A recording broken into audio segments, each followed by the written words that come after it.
part 2 of the series of character-based development, but from an emotional perspective. In my first session, I've covered things like self-regard, empathy, social responsibility, independence, and your emotional awareness. I know it's big words, but always keep in mind is that you can measure it and you can do something about it. But today we're going to go a step further. I want to go to adaptability. Adaptability and flexibility is, are you still the same? Where are you right now? What do you see is going to be different? And I'm thinking of an example where I asked one of my MBA students, do me assignment on specifically flexibility and adaptability. And he told me the story about busy with a downsizing and a right sizing and retrenchment. It was a very awkward experience. But something happened that day, and listen to this. The chairperson and I spent hours on working through it about this retrenchment and downsizing, something that never happened in the last 12 years. But listen to the last paragraph. We work on plans and all these type of things, and we were ready for this big moment. But at 8:10 that morning, something happened. The person collapsed with a heart attack. On 9:15, hour and 50 minutes later, the paramedics declared him dead. And then I said, so what happened afterwards? Because now you suddenly realize, are we still, the whole idea was we're going to downsize and right size. He said, I changed my assignment to spiritual intelligence for this reason. Some people are suffering to find meaning. And that is exactly what I did the hard way. And his last paragraph, I'm proud to say that as we as a company are doing well, and we have not retrenched anybody. I've been on my way to India for a sabbatical for 4 weeks, and thank you for very part of my journey. This is so important. So the question that I'm asking is, how do you adapt? And it's all about problem solving. How do you solve problems? Do you know where you are? Do you know where you want to be? How do you fix it? How do you analyze it? A lot of people are struggling with this.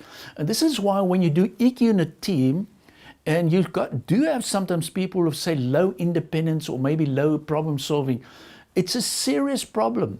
And it's something that I'm saying test and test and a test, because you can develop EQ, you can develop also problem solving. But something that I like about EQ is reality testing. Are you in line in terms of what's happening in the whole world? And a lot of people sometimes they are extremely creative, but what about the reality, the real world? And I'm saying, yes, it's great if you want to climb Table Mountain, but let's start with the first step. It's great when you see the big vision, but be careful, start with the first step also. Great, keep the future in mind. So there's always about, when you do EQ, doing what we call reality testing. In other words, are you in tune what's happening in the real world? Where are you right now? A key thing. But as I explained to you with reality testing and problem solving, there's always an element of flexibility. Are you able to adjust? So let me give you a couple of examples. Say, for instance, you walk into your office the next day and they've told you, listen, within the next month, there's going to be retrenchments and downsizing, and your job, there's no place for you in this organization anymore. Are you just going to say, thank you very much, I'm looking forward to it? What are you going to do? Or another example, listen to this one. You have just been told by your doctor that you have 2 months to live. What are your reactions and actions from the time the doctor gives you this news? It's not easy. And I'm sure it doesn't matter where you are in the world, this is familiar. So we're talking about problem solving, reality testing, real world, and we're talking about flexibility. So what are you going to do? And it's a tough one. It is so important, because now I want to touch on something that is powerful. It's how do you bounce back? It's about resilience. And listen to the questions. Can you bounce back after hard times? Is it for you difficult, or is it tough for you to make stressful decisions after a stressful event? Can you fix it, yes or no? How do you recover, or how quickly do you recover? So it's all about resilience. And if you want to be great in terms of resilience, there's about 7, 8 steps. And I know it, I'm going to ask the team also, maybe we must have a talk only on resilience. But if you want to be great in resilience, the first one is your self-belief. Do you really believe in yourself? Things like your optimism. Where does that fit in? Things like your adaptability, things like your emotion regulation, and things like, do you have the right support? Resilience is crucial because you can see it, amazingly, when people are saying, well, there's no future for us and there's nothing that we can do about it, and they start giving up hope. It's all about resilience. And then you need to understand your life's meaning, your purpose, where you are. And there's a lot of questions that I often ask when I'm working with people in this regard. But so this is about 3 key concepts. But I want to move on because EQ is very important, specifically towards the end. Because now we always measure things like stress, impulse control, optimism. Very important concept. And this topic of stress. It's a real one.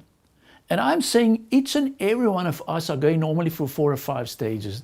The first one is you're saying, I'm okay. That's fine. That's level 1. The second one is where I'm a little bit stressed, but I can cope with that. The third one is say, listen, I'm overloaded. I've got too much work. And that's a warning signal. It's giving you a warning signal. What are you going to do about it? The fourth one is things are out of control. You realize you're not the same anymore. The last one is like a shutdown. It's like a burnout. It's a serious one. So please, I thought when I was young, stress is sometimes just only happening for guys who are writing exams and going through tough times. No, you often see it, a person watching a rugby match and he don't even enjoy it. There's so much stress. Who's going to be the winner at the end of this week? That type of thinking. So it's real. That's about stress. So check your level of stress. But then the other one, part of stress is impulse control. Wow, what is this all about?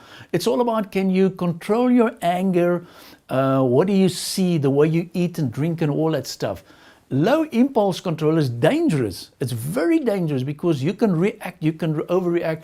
And we know what happened in the last couple of months in terms of overseas. And I'm not going to go into all the situations. Somebody said something on a podium and the guy responded and he realized this is enough. And said, listen, I'm going to take him on. And he tried to even take the guy out.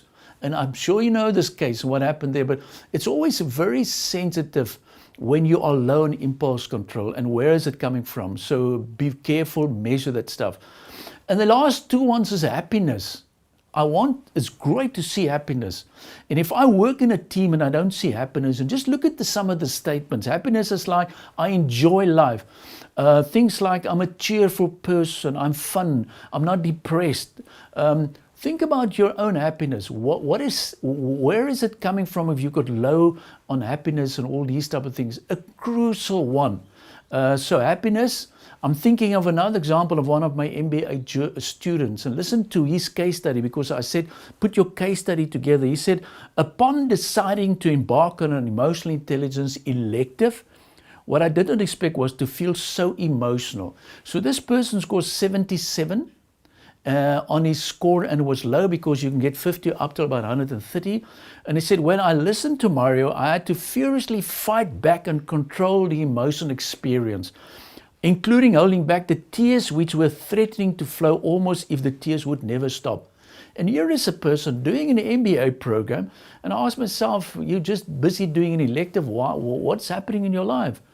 And listen to his story. I guess for some time now, I began to realize that I've been depressed, and it was all about studies and studies and studies. And my personal thoughts for feeling unhappy at that stage are largely due to the fact that the MBA for me has taken longer than 2 years. But at business schools, take the heat or get out. This is a tough race. And she said to listen to the last words. Typical, I miss my family, I miss quality time with them. And then I listened to her and I said, so what is on your bucket list? Where do you want to be in the life? And I said, this was my feedback, finish the MBO, go on a long holiday and start living a balanced life. And she said to me, she wants to be on a camel's back in the Sinai desert. And I said, please send me a photo. And then I realized, Mario, it's also on your bucket list. And I've been also there taking the photo. And when you are on a camel's back, it's not easy, because the first thing to do is say, well, listen. And then I realized, oops, and then it's going backward. It was an awkward experience. But what happened? The other students, he said to me, is low on EQ and all that stuff. I said, do me a favor, go and watch a movie and phone me when you are in the movie. So one morning I was sitting in the class and somebody phoned me and said, I can't talk so loud. I said, why not? I said, I'm in a movie. I said, enjoy it. This is life. There must be balance it. So you got to have a balanced life. So the last 2 or 3 concepts is about optimistic and optimism. Is what do you see when it's tough and all these type of things. So a key thing. So I've been through all these concepts. I know there are far more, but I want to give you a couple of overall messages, and specifically, how do you manage this and how do you cope with this? And what do you do when you feel, listen, hey, something is wrong in my life? And listen to my overall messages. The one is, whenever you look back at your life, be positive. Whenever you look at the present, be realistic. Whenever you look at the future, be bold. But you got to have, and if you ask me, give me a quick solution. And I'm going to give you a quick solution. And this is something personally in my life. And listen to the words. And I want to start closing with this. Choose love, joy, peace, patience, kindness, goodness, faithfulness, gentleness, and self-control. And you will see the impact on your life. It's still the best recipe for very high emotional intelligence. And I want to repeat this: love and joy and peace and patience and kindness and goodness and faithfulness and gentleness and self-control. But just finally, something that I believe that we need to talk about is what I call emotional hackers. Now, let me repeat this concept again. We've got a H drive and a hard drive. Okay, but this is the heart and this is the mind. And whenever there's a problem, the first thing is we realize we can fix it, we can do something about it. And there's a what we call it, there's a firewall between the heart and the mind. So what's happening? We want to fix it from here. So, like, to give you an example, you don't trust somebody in the workplace. You hate performance appraisals. Where is it coming from? Now you buy the latest book, and this is the 5 steps. And I don't mind, you can buy all these books, but I believe sometimes it's extremely basics, because you believe these are the 5 things that you can do. The problem is in the heart. And you need to understand, where is this coming from? That's the way to fix it. Because if you don't fix it, I know it's going to be back and be back and be back again. And what I often do when I work with people who are low in emotional intelligence, I spend quality time doing this session. I'm saying, let's talk about the truth. Where is this coming from? And it's all about beliefs. There's so much wrong beliefs. I cannot do it. I'm not able to do it. I can't fix it. All that stuff. And I'm saying, let's just identify that. And let's get into that memory. What's causing that feeling? And then it's often a lie. I've not, at school, I'm maybe the youngest, I'm not good enough, and all these type of things. And I'm saying you need to confess that. You need to work for it. You need to start eliminating that. You need to replace it with the truth. And to me, that's very important, because that's where I believe we can make a huge impact. And my example is, I'm saying, seek the Lord and speak the truth. Get that information. Because with emotional intelligence, you will suffer if you don't fix it the right way. So towards the end, I want to say I've covered in the last 2, this session as well as the previous one, some basic fundamental principles, let's call it definitions. There are far more. And the way to start is always start with an assessment, do these exercises. We've got about 30 coaching exercises. So if you're low in self-regard, independence, or empathy, you can do something about it. If you're low in optimism and happiness, where is it coming from? So that is the starting point. Then you do these exercises, then you apply it, and I'm sure it will make a difference. In all my life, in all my experience, after testing hundreds of students and people in the business world, as soon as you do the assessment, you give the feedback, you give them the application, I know something is going to happen. But as I explained, and I want to explain it again, the truth will set you free, but you must apply it. So that's why I want to close by saying, seek wisdom. This is very important. And then finally, you stop learning the day you die. That to me is vital. And specifically with EQ, you can do it. There's so much, powerful stuff, specifically in emotions. And I want to close with a story of what's happening with me. Lecturing again it was Kenya. When I walk in there, the guys look at me and they look at me, and I said, I am the Platinum Eagle. And the guy listened to me. At the end of the day, he said, we're going to give you a new name. I said, that's interesting. I know in Africa, there's always great to have names. And I said, so what is going to be my new name? And he said, no, your name is going to be Busara. And I said, what is that? He said, you've got wisdom. And then I changed my slide, Dr. Busara Mario Denton. And I went on to Ghana, and the guys look at me. I've used the same slide and said, well, listen, you're now in Ghana. This is not Kenya anymore.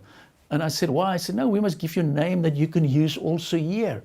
And I realized, fine, because Africa is so rich. I said, at the end of the day, being there for a whole week, so what's my new name? He said, no, Abrante. Abrante means you're the young one. He said, we look at you and you're full of energy and you want to do things. You're still young. We thought you're going to be this gray silver hair. I'm saying, no, it's not silver, it's platinum. And then I think it was about 6 months later, I lectured in Botswana, brilliant place. And the lady Kelechi said, I've used the same slide, but this time as Dr. Mario, but Dr. Busara Abrante Mario Denton. He said, you are now, it's a big conference. This is Botswana. And I said, Botswana, great, let's carry on. I said, no, we must give you another name. I said, yeah, and I love it. They said, Mogotsi. And I said, what is the meaning of Mogotsi? And they said, you are on fire. You are excited. You're positive. And I realized it's all about EQ. So what I'm saying is EQ really helped me in my life. It really helped me, and something that can help you so that you can also make a difference. Go and apply it, and always keep in mind, you ain't seen nothing yet. The best is still in front of you. Make the rest of your life be the best part of your life. Be blessed.